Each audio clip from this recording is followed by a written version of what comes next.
A spider always looked simple to me. 8 legs, tiny body, builds a web, nothing special. But once I actually started digging into how a spider works, everything changed. I didn't expect to find a creature this over-engineered, this efficient, and this bizarre. Like there are species of spiders that can literally fly, drifting through the air on strands of silk like tiny parachutes. And some even crosses entire countries and oceans this way. The deeper I went, the more shocked I became at how much I never knew. Spiders are 400 million years old. That's older than dinosaurs, older than trees, older than flowers, forests, or anything we'd recognize as a modern landscape. And here's something that might surprise you. Technically, a spider isn't an insect. Saying a spider is an insect is like saying a human is a shark. Spiders belong to an ancient lineage called chelicerates, creatures that split from the insect line over 500 million years ago, back when life was still figuring out how to survive on land. And spiders actually share their roots with some creatures you already know today: scorpions, horseshoe crabs, and even ticks. Yep. Those are their distant cousins. But what makes spiders truly fascinating isn't just their age. It's that their evolution produced traits that don't appear anywhere else in the animal kingdom. So, how did spiders become this strange? What evolutionary pressures turned aquatic ancestors into 8-legged architects? And why did they invent silk, arguably one of nature's most sophisticated materials, long before they ever used it to build webs? To understand spiders, we need to go back to a world barely recognizable as Earth. Around 400 to 450 million years ago, during the Silurian and Devonian periods, life was making its first serious attempts to colonize land. The continents were barren rock and primitive plants. There were no birds, no mammals, no dinosaurs, just arthropods. And among those early pioneers were the ancestors of spiders. These proto-spiders didn't have silk glands yet. They didn't have venom. What they had were 8 legs, simple fangs called chelicerae, and a body plan that had evolved in the ocean, but was now being tested on dry ground. Spiders split from insects roughly 500 million years ago. While insects developed 6 legs and eventually wings, the chelicerant lineage went a different direction. 8 legs, 2 body segments, and a fundamentally different approach to sensing the world. No antennae, no compound eyes in most species. Instead, they relied on simple eyes and incredibly sensitive hairs covering their bodies. And here's something most people don't realize.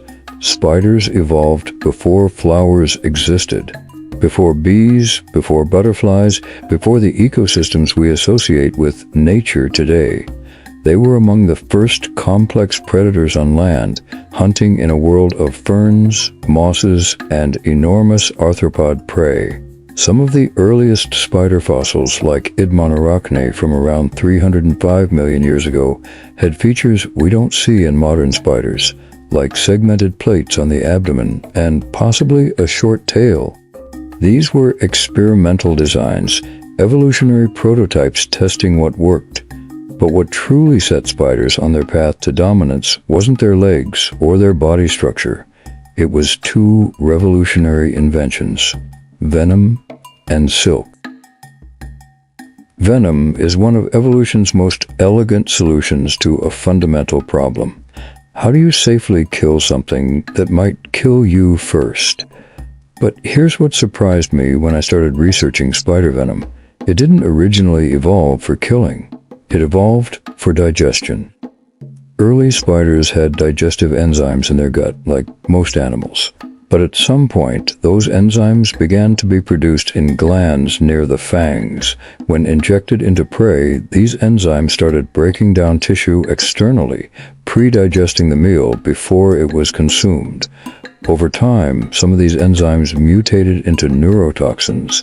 Instead of just dissolving tissue, they started disrupting nerve signals, paralyzing prey almost instantly. This gave spiders an enormous advantage. They could subdue dangerous prey without prolonged struggle. And venom didn't just evolve once, it evolved independently in multiple spider lineages, each time producing different chemical cocktails tailored to specific prey. Tarantulas developed venom optimized for insects and small vertebrates. Widow spiders evolved neurotoxins that target the nervous systems of larger animals. Funnel web spiders in Australia produce some of the most potent venom on Earth, containing compounds that can kill a human in hours. But most spider venom isn't designed to kill, it's designed to liquefy. Spiders are external digesters. They bite, inject venom loaded with digestive enzymes, then wait for the prey's insides to turn into a nutritious soup they can suck out. Some species even evolve venom that works like anesthetic. Certain tarantulas inject compounds that numb prey tissue, preventing the victim from struggling while digestion begins. Others use venom that hydrates muscle control, forcing prey into paralysis while remaining alive. Fresh food stored for later consumption. This is predation at a chemical level, and it set the stage for the next innovation: silk. If venom was spiders' weapon, silk became their superpower. Spider silk is one of the most remarkable materials in nature. Pound for pound, it's stronger than steel. It's more elastic than rubber, stretching up to 40% of its length without breaking. And spiders have been producing it for over 380 million years. But silk didn't start as a web-building material. It originally evolved for protecting eggs. Early spiders produced silk from specialized abdominal glands called spinnerets, wrapping their eggs in protective cocoons. Over time, they discovered other uses: drag lines as safety tethers, burrow linings, and eventually aerial snares. Here's where it gets extraordinary. Modern spiders don't produce just one type of silk. They produce up to 7 different kinds, each with distinct properties. Dragline silk, the strongest, forms web frameworks. Capture silk comes coated in sticky droplets. Wrapping silk immobilizes victims. Each type comes from a different gland, and spiders switch between them depending on the task. The golden orb weaver produces silk that literally glows gold in sunlight. Darwin's bark spider makes silk tougher than Kevlar, building webs that span rivers, some stretching over 25 meters. Some spiders abandon webs entirely for creative silk uses. Bola spiders spin single threads with sticky balls, swinging them like lassos to catch moths. Water spiders construct diving bells, underwater air chambers made of silk. Others use silk for ballooning, releasing strands into wind to travel hundreds of kilometers. But the most incredible thing about silk isn't its material properties. It's that spiders use it as an extension of their nervous system. A spider's web isn't just a trap, and this blew my mind. It's a full-on sensory organ. When prey lands on a web, vibrations travel through silk strands like signals through a network. Spiders read these vibrations with extraordinary precision, identifying prey species from vibration frequency, estimating size from movement amplitude, distinguishing between struggling prey, mating signals, and wind. Silk transmits vibrations incredibly efficiently. Each strand acts like a tuned guitar string, resonating at specific frequencies. Spiders monitor the entire structure simultaneously from the center or through signal threads. Research shows orb-weaving spiders detect and locate prey in complete darkness using only vibrational cues. Different web designs optimize for different information.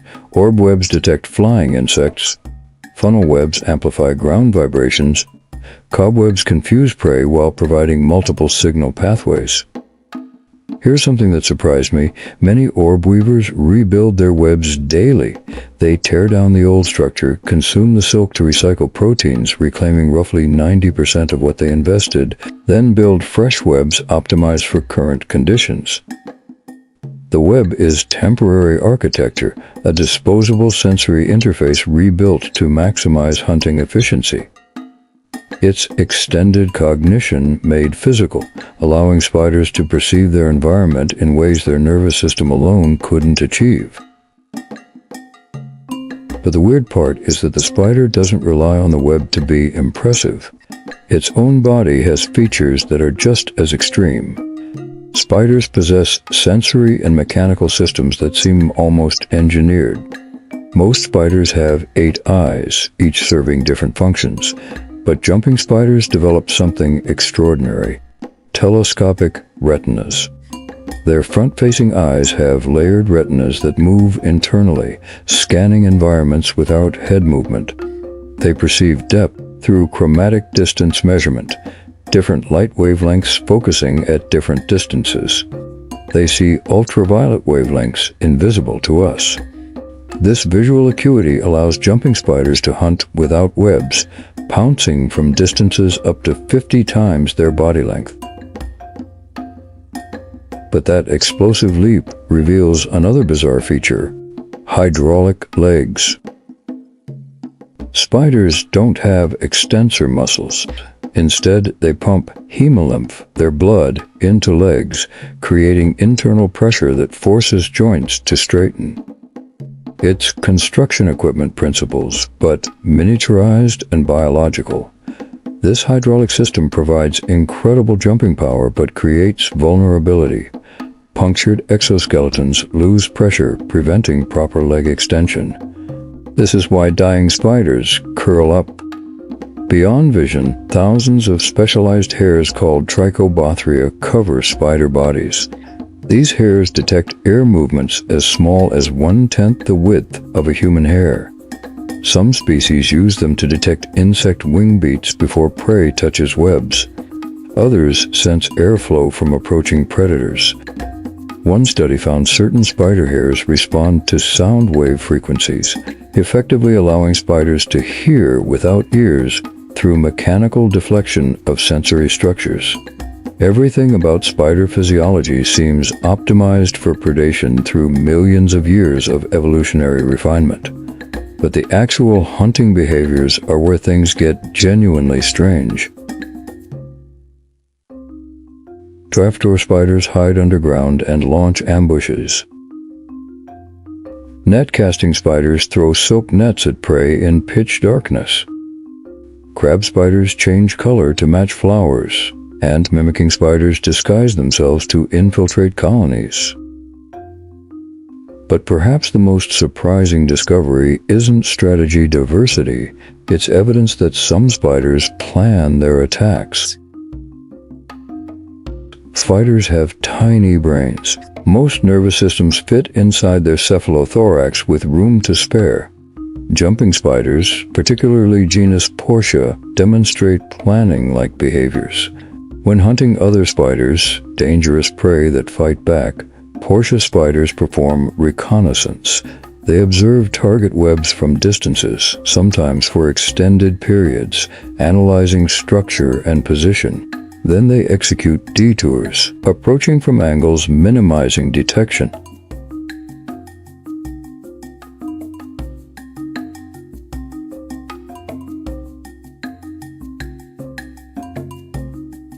This suggests spatial memory and route planning, cognitive abilities typically associated with vertebrates.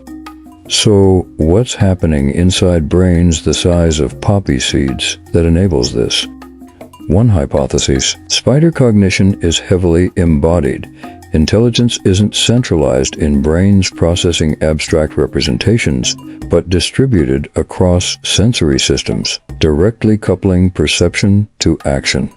Webs become part of cognitive architecture.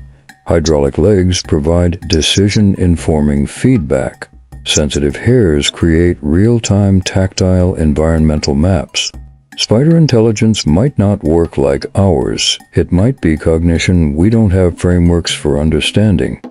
Evolution doesn't stop. It's happening now in every spider population on Earth.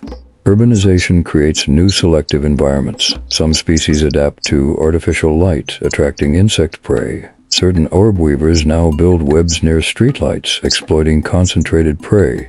Others shifted activity patterns, avoiding light pollution. There's evidence some species evolved to live almost exclusively indoors, synanthropic spiders thriving in human structures, hunting household pests. These populations, isolated from outdoor relatives, potentially undergo real-time speciation. Climate change drives shifts. As temperatures rise, spider ranges expand. Some tropical species move into previously temperate zones, creating new predator-prey dynamics and competition. Spiders survived multiple mass extinctions. They outlived dinosaurs. They've persisted through ice ages, supervolcano eruptions, and asteroid impacts. Barring catastrophe, they'll likely outlive us. Right now, I'm trying to push the production quality higher with better visuals, better research, and better storytelling. But it does take a lot of time and resources. So if you enjoy these videos and want to see even bigger, better films in the future, your support means everything. Thank you, truly. And until the next, you can watch this video right here. I think you'll love it.